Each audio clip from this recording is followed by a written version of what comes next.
Yo, welcome back to the Further Your Lifestyle podcast, conversations on lifestyle, passions, and hustles. My name's Chris, I'm your host, and I'm super excited to be back here having the conversation with you. Episode 231 today, excuse me, and we're talking about 10 lessons from someone who's turned 60. Now, I like to scour the internet and just, get some insights, learn from other people, read just random things, because it opens my mind to new perspectives. And I did stumble across this one, which is 10 life lessons for someone who's turned 60 and, basically sharing back everything that they've learned. Now, of course, this is their own opinion. Of course, this is their own perspective. And also, of course, that doesn't necessarily mean it's the right way. It's just what they've learned. But I think it's really important because I'm only 34. But the point is like, it's really good to get it from someone else's perspective that has been around for a lot longer than you have. Now, maybe you're listening to this and you are 60, so maybe there's going to be a great little way to compare and get some ideas around, I never looked at it that way. I was like, oh yes, this makes so much sense. Because you have more wisdom than us, right? You're ahead of the game. You've been around the block a lot longer than I have. And I think it's really important. And for me, to be able to get that insight 30 years ahead of me, I think, hey, I've got nothing to lose listening to this and understanding this. And the same goes to you. So buckle up. We're going to get through these 10 points. We'll probably have a little bit of a chit chat through them. But if you've got any questions, comments, chuck them down below. And also, if you do enjoy these episodes, please make sure you do subscribe. Make sure you do hit the like button. But most of all, if you think someone else can further their lifestyle by listening to this, then share it with them. That would be the absolute best and mean the world to me. All right, let's get into it.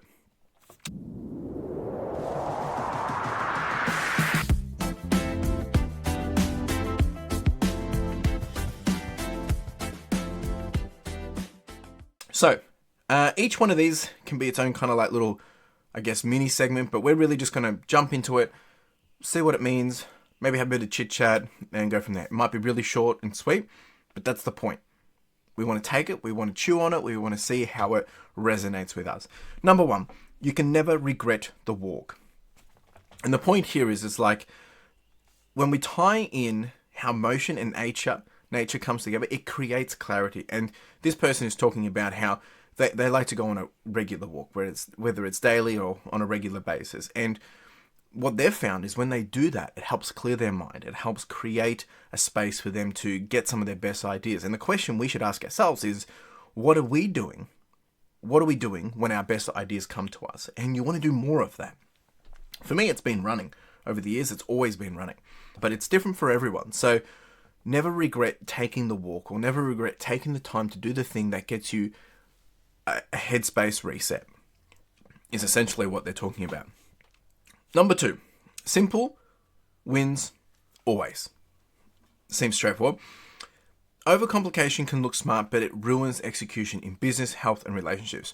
Now, I think this is really important because in a world of such fast-paced societies, we do try and come up with all these things that's going to be amazing, when really the ones that we see that are succeeding, and I say this cliche-wise, people come up with some very simple things. You think, gee, I could have thought of that. Why didn't I think of it? And it's because there's so much going on that our attention is pulled across so many different things. So it's very hard to get focused into the nitty-gritty of the simplicity of it all, because there's just so much chaos happening, so many things moving and changing, and rapid attention, wanting, right? Everyone wants your attention.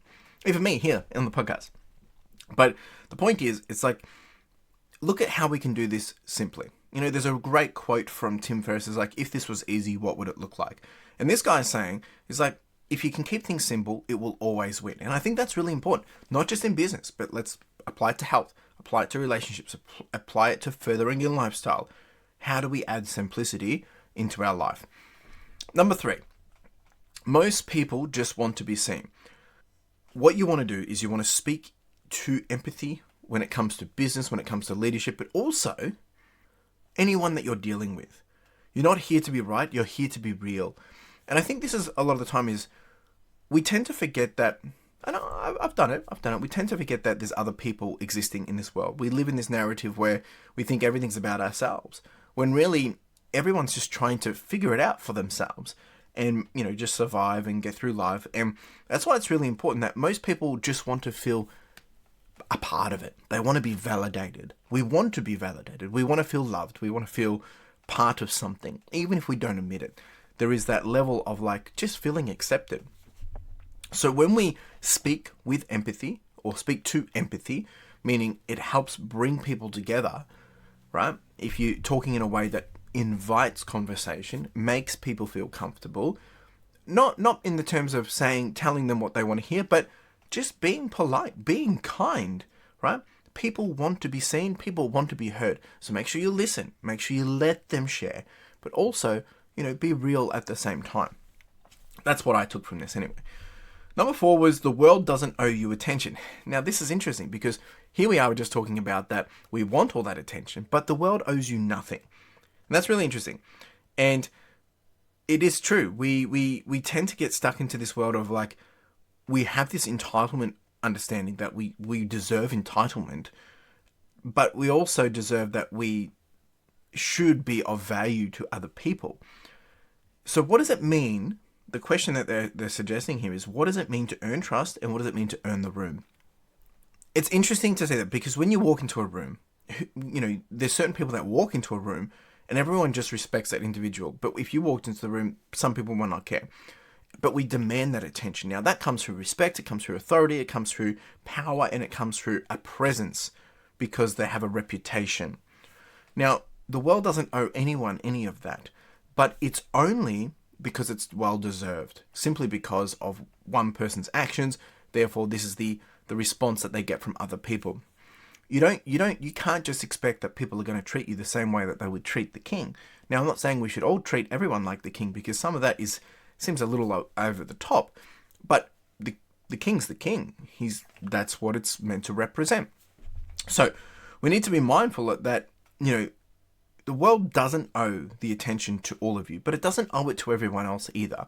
We need to go through with empathy, doing what we do, respect, love, kindness, care, being real, being protective of, what we're trying to create of ourselves.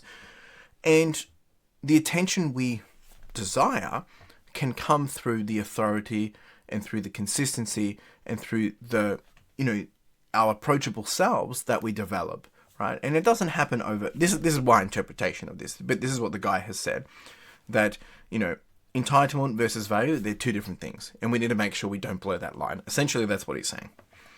Rest is a skill. I agree with this. It is a big one. And trying to juggle the whole world of hustle, burnout, it's easy to get addicted to hustle, and it's very easy to land in burnout, work-life balance and all those different things. It's a big challenge, right? The moment you can rest isn't when it's convenient. It's when it's essential.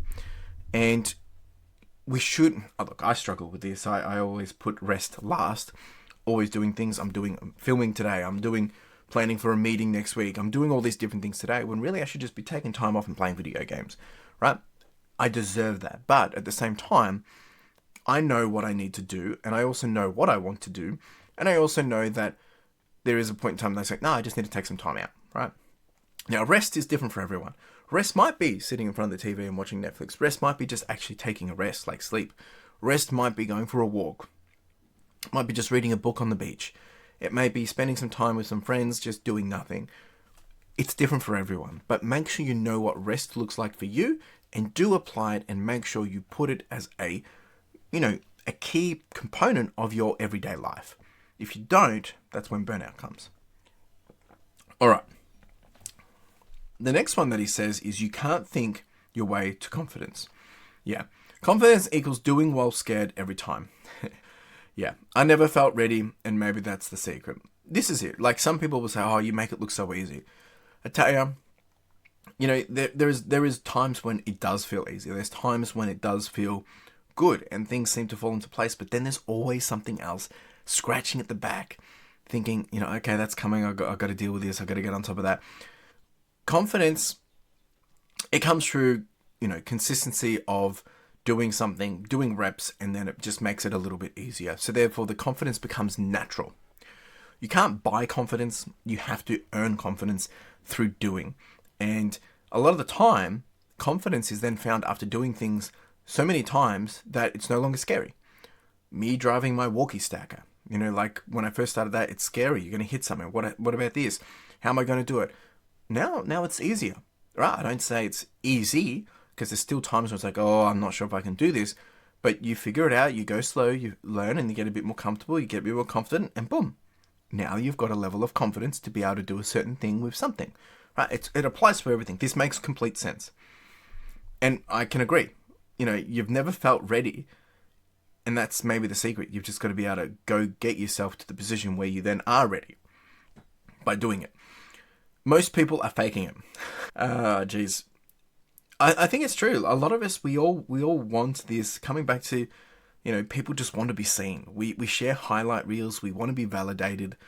It's just a natural thing. And now I'm not saying we should be doing this, but my point is, it's like, we're all just trying to make it in life. Now, some of us, fake it till you make it, figuring it out. And that's the same thing. We're all just trying to find our level of confidence. We're all just trying to find what that looks like. We're all trying to find our way, our version of ourselves, our comfort zone, our satisfaction versions of ourselves, meaning where we can get to and think, this is it. I'm happy with this, right? And we shouldn't let someone's Instagram highlight reel keep you from starting your first draft. Because it's probably, a lot of it's probably BS. It's all just fluff.